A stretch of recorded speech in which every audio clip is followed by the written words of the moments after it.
നാടിനെയാകെ ഭീതിയിലാക്കി വയനാട്ടിൽ സ്ത്രീയെ കടുവ ആക്രമിച്ചു കൊന്നു. മാനന്തവാടി പഞ്ചാരക്കൊല്ലി പ്രിയദർശിനി എസ്റ്റേറ്റിന് സമീപം കാപ്പി പറിക്കാൻ പോയ രാധയെയാണ് കടുവ കൊന്നത്.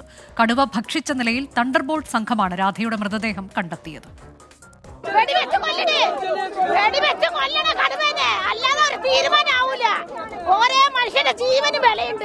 ഈ മന്ത്രത്തിൽ ഇരിക്കുന്നവർക്ക് അറിയില്ല. 6 മണി 7 മണിക്ക് റോട്ടിൽ കൂടെ പോകുന്ന പണിക്കാരാ ഞങ്ങള്. മാസങ്ങളോളായി ഇവിടെ വന്യമൃഗ ശല്യമാണ്. വളരെ പ്രയാസപ്പെട്ടിട്ടാണ് ഇവിടുത്തെ ജനങ്ങൾ ജീവിക്കുന്നത്. മെഞ്ഞാന്ന് വരെ ഞങ്ങൾ ഇവിടുന്ന് കൗൺസിലറേയും കൂട്ടി DF ഓഫീസിൽ പോയതാണ്. നമ്മൾ പറയും കാട്ടിപ്പോത്തിന്റെ ശല്യമുണ്ട്, പന്നിന്റെ ശല്യമുണ്ട്, കുരങ്ങിന്റെ ശല്യമുണ്ട്. ഒരു പ്രശ്നം അവർക്കില്ല. നമ്മൾ ജനങ്ങൾ പറയുന്നതിനും ഇപ്പൊ ഒരു ബോഡി വന്നപ്പോൾ അത് ബലമായി കൊണ്ടാനുള്ള പരിപാടിയാണ്. ജനങ്ങളെ പ്രശ്നത്തിന് ഒരു പരിഹാരം കാണുന്ന ഒരു താല്പര്യമില്ല.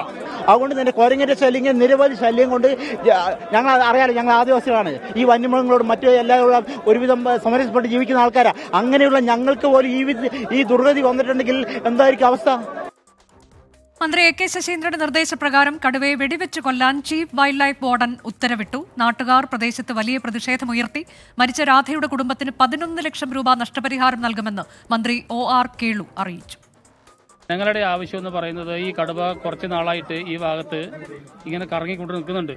പക്ഷേ ഫോറസ്റ്റ് ഡിപ്പാർട്ട്മെൻറ്റ് അതിന് കൂട് വെച്ച് പിടിക്കാനോ അതിനെ തുരത്തുന്നതിന് വേണ്ടിയിട്ടുള്ള നടപടി സ്വീകരിച്ചിട്ടില്ല എന്നുള്ളതാണ് ജനങ്ങളുടെ വികാരത്തിൽ നിന്ന് ഞാൻ മനസ്സിലാക്കിയിട്ടുള്ളത്. ജനങ്ങളുടെ വികാരം നമുക്ക് മാനിച്ചുകൊണ്ടേ പോകാൻ വേണ്ടി പറ്റുള്ളൂ. അപ്പോൾ അതുകൊണ്ട് ഈ കടുവേനെ നമുക്ക് എത്രയും പെട്ടെന്ന് നമുക്ക് പിടിക്കണം. മന്ത്രി എന്ന നിലയ്ക്ക് ഇപ്പൊ കടുവ എന്ന് പറയുന്ന ദേശീയ മൃഗം, ഒരു മന്ത്രിക്ക് അതിനെ വെടിവെച്ച് കൊല്ലാൻ എല്ലാവരും മുമ്പിൽ പ്രഖ്യാപിക്കാൻ പറ്റുമോ? കടുവേനെ നമുക്ക് കൂട് വെച്ചിട്ടോ മയക്ക് വെടിവെച്ചിട്ടോ അടിയന്തരമായി പിടിച്ച് ഇതിനെ ഒഴിവാക്കണം. ആദ്യം അതാണ് ചെയ്യേണ്ടത്. അതാണ് ജനങ്ങളുടെ വികാരം. കഴിഞ്ഞ 10 വർഷത്തിനിടെ 8 പേരാണ് വയനാട്ടിൽ കടുവ ആക്രമണത്തിൽ കൊല്ലപ്പെട്ടത്. പുൽപ്പള്ളി അമരക്കുനിയിൽ വളർത്തുമൃഗങ്ങളെ കൊന്ന കടുവയെ പിടികൂടി ദിവസങ്ങൾക്കുള്ളിലാണ് വീണ്ടും ആക്രമണം. പഞ്ചാരക്കൊല്ലിയിൽ നിന്ന് ഞങ്ങളുടെ പ്രതിനിധികൾ തത്സമയ വിവരങ്ങളുമായുണ്ട്. അഭിജിത്ത് മുഴക്കുന്നും സുർജിത്ത് അയ്യപ്പത്തും. ആദ്യം സുർജിത്ത് അയ്യപ്പത്തിലേക്ക്. സുർജിത്ത്, വളരെ ദുഃഖകരമായൊരു സംഭവം. ഇന്ന് രാവിലെ 11 മണിക്കാണ് ഈ ആക്രമണം ഉണ്ടായത്. പിന്നീട് തണ്ടർബോൾട്ട് സംഘാംഗങ്ങളാണ് മൃതദേഹം കണ്ടെത്തിയത്. അത് പാതി ഭക്ഷിച്ച നിലയിലായിരുന്നു. അപ്പോഴാണ് ഇങ്ങനെ ഒരു അപകടം ഉണ്ടായി എന്നുള്ളത് നാട്ടുകാർ പോലും അറിഞ്ഞത് എന്നാണ്.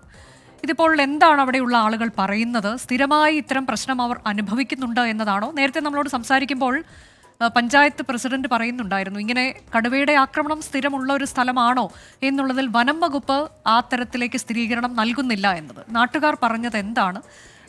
ഒട്ടേറെ വിവരങ്ങൾ അവിടെ നിന്ന് പങ്കുവയ്ക്കാനുണ്ടെന്ന് എനിക്കറിയാം. നമുക്കിതിൽ തുടങ്ങാം. സുർജിത്ത്, വീണ്ടും കടുവയെ കണ്ടുവെന്നും നാട്ടുകാർ പറയുന്നു. അനുജ, അധിക സമയം ഇവിടെ നിൽക്കാൻ കഴിയുകയില്ല.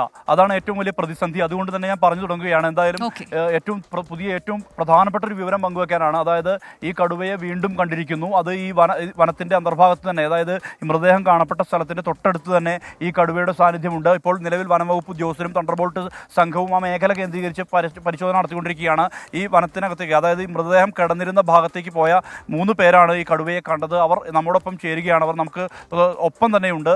അവരുടെ പകപ്പ് വിട്ടുമാറിയിട്ടില്ല. എപ്പോഴും അവരുടെ മുഖത്ത് ഇപ്പോഴും ആ ഒരു അത്ര അധികം അവർ ഭയന്നിരിക്കുന്നു. ചേട്ടാ, എങ്ങനെയാണ് കണ്ടത്?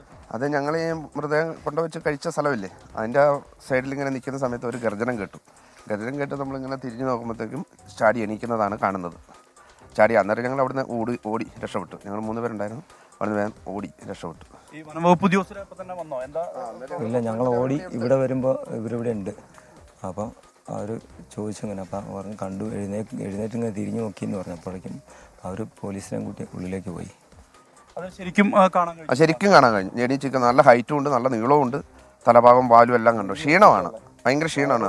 വയറൊക്കെ ഒട്ടിയിട്ടാണ് ഉള്ളത്. ക്ഷീണമാണ്, അങ്ങനെ തുടിപ്പില്ല. നമ്മൾ ഈ TV ഇത് കാണുന്ന പോലുള്ള തുടിപ്പൊന്നുമില്ല. ഭയങ്കര ക്ഷീണമായിട്ടാണ് കാണുന്നത്. പോയി അവർ ഒന്ന് റൗണ്ട് ഡ്യൂട്ടി വന്നിട്ടുണ്ട്. അവർ കണ്ടില്ലാന്നാണ് പറഞ്ഞത്. ഇനിയിപ്പോൾ അവിടെ മാറി ഉണ്ടാവാം. എന്തായാലും ആ മൃതദേഹം ഭക്ഷിച്ച ആ സ്ഥലത്ത്, ആ പ്രദേശത്ത് കടുവയുടെ സാന്നിധ്യം വീണ്ടും കണ്ടു എന്നുള്ളത് തന്നെ പറയുന്നു. ഇപ്പോൾ നാട്ടുകാർ ഉൾപ്പെടെയുള്ളവർ ഈ പ്രദേശത്തുണ്ട്. അതായത് ഈ നമ്മൾ നിൽക്കുന്ന സ്ഥലം തോട്ടമാണ്. ഈ തോട്ടത്തിൻ്റെ സമീപത്തു കൂടിയാണ് ഈ കടുവയെ വലിച്ചിഴച്ച് അവിടേക്ക്, ആ മേഖലയിലേക്ക് കൊണ്ടുപോയിരിക്കുന്നത്. എന്തായാലും ഈ സ്ഥലം ഒരു കൊല്ലി പോലുള്ള ഒരു സ്ഥലമാണ്. കൊല്ലി എന്ന് പറയുന്നത് അതായത് ഒരു വയൽ പോലെയുള്ള ഒരു പ്രദേശമാണ് ഇത്. നമുക്ക് ആ സ്ഥലം കൃത്യമായ രീതിയിൽ തന്നെ ഇവിടെ നമുക്ക് കാണാൻ കഴിയുന്നുമുണ്ട്. ഈ സ്ഥലം എങ്ങനെയാണ് എന്നുള്ളത് നമുക്ക് കാണാൻ കഴിയുന്നത് ഇങ്ങനെ ഒരു ചതുപ്പ് പോലെയുള്ള പ്രദേശമാണ്. ഇവിടെ കമുകുണ്ട്, ഒപ്പം തന്നെ കാപ്പിയുണ്ട്, തൊട്ടപ്പുറം വനമാണ്. വനം ആയിട്ട് ബന്ധപ്പെട്ട് കിടക്കുന്ന ആ ഒരു പ്രദേശമാണ് ഈ മേഖല എന്ന് പറയുന്നത്. ഇവിടെയാണ് ഇങ്ങനെ കടുവയുടെ സാന്നിധ്യം ഇന്ന് രാവിലെ ഉണ്ടായിരിക്കുന്നത്. അതായത് ഈ രാധ എന്ന് പറയുന്ന ആ സ്ത്രീ 45-കാരിയാണ്, ഈ പ്രദേശവാസിയാണ്. അവർ ഇവിടേക്ക് ഈ പ്രദേശത്തേക്ക് ഇവിടേക്ക് വന്നു, കാപ്പിക്കുരു പറിക്കാൻ വേണ്ടിയാണ് എത്തിയത്. ഇവിടെ നിന്ന് വലിച്ചിഴച്ച് കൊണ്ടുപോവുകയാണ് ഉണ്ടായത്. ഇവിടെ നമുക്ക് ദൃശ്യത്തിൽ തണ്ടർബോൾട്ട് സംഘത്തെ നമുക്ക് കാണാൻ കഴിയുന്നു. അവരുടെ നേതൃത്വത്തിൽ പരിശോധന. ഒരുപക്ഷെ അവർ ഇല്ലായിരുന്നെങ്കിൽ, അവരുടെ കോമ്പിംഗ് ഇല്ലായിരുന്നെങ്കിൽ ഒരുപക്ഷെ ഇന്ന് ഈ സംഭവം പുറം ലോകത്തേക്ക് എത്തുക പോലും ഇല്ലായിരുന്നു. അവരുടെ കോമ്പിംഗ് നടക്കുന്നതുകൊണ്ട് തന്നെയാണ് അങ്ങനെ ഒരു സംഭവത്തിന് ഈ തണ്ടർബോൾട്ട് സംഘമാണ് സാക്ഷ്യം വഹിച്ചത്. ഉടൻ തന്നെ അവർ വനംവകുപ്പ് ഉദ്യോഗസ്ഥർ വിവരമറിയിച്ചു. വനംവകുപ്പ് ഉദ്യോഗസ്ഥർ ഇവിടേക്ക് എത്തി.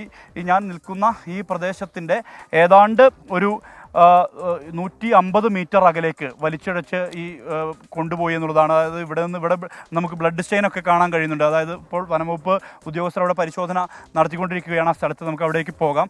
അതായത് ഇല്ലി ഉൾപ്പെടെ ഓട പോലുള്ള ഇല്ലിയുള്ള ഒരു കാട് പോലുള്ള പ്രദേശമാണ്. ഇവിടെ നിന്നാണ് ഇങ്ങനെ വലിച്ചിഴച്ച് കൊണ്ടുപോകുന്ന ഒരു അനുഭവം ഉണ്ടായിട്ടുള്ളത്. അതായത് ഇപ്പോൾ വനംവകുപ്പ് ഉദ്യോഗസ്ഥർ അതുമായി ബന്ധപ്പെട്ട വിശദാംശങ്ങളും വിവരങ്ങളും എല്ലാം തന്നെ ശേഖരിക്കുകയാണ്.